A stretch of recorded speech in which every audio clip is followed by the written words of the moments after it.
Okay, so now that we've taken photos with your Chromebook, you're going to go into your launcher. And again, if your files, you're going to go into the files. If your files isn't something that you recently opened, you would go into this caret to look for your files. Mine just happens to be right down here. I know it's hard for you to see, but to find your files, you can also go to the next page if it's not on this first page. But I'm going to click on Files. And in my files, I have downloads, and that's where your photos go. So here are all the photos that I took. And I think I'm going to choose this one because there are some things I want to show you with it. Um, so here's my picture, and it's pretty narrow, really bright. What I'm going to do on my Chromebook, I'm going to show you because I want this to be big enough that it will show up nicely on my drawing. So I'm going to adjust this.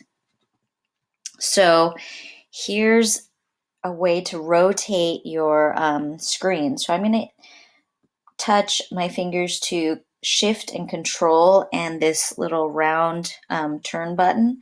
And what it's going to do, it's going to flip my screen. So you can see now that the image has flipped sideways. So now I have a bigger surface area to do my drawing. If I want to change it again, I just do the shift, control, and that turn button again and turn it. So it's kind of a neat little trick. But now that I have my Chromebook to the way I want it with this image of the doorway bigger so I can have a nicer drawing of it, I'm going to put a sheet of paper over the top. And you're going to want to do this in a dark room so that you can see the details. So you're basically using your screen as a light table, and you're going to do some drawing of just the contour lines, the most important lines that are on your image. So I don't really want details, nor do I want shading. You want to start with just the contour lines so that you can get the right proportions. That means the right size for everything. And then you want the right placement. So accurate proportions and accurate placement before we get into shading and any kind of real detail work. So this is really going to help me with making an accurate drawing. And since there's so much light coming through this window in the front door, I'm going to really fade my lines right about here and here where most of that light is coming through.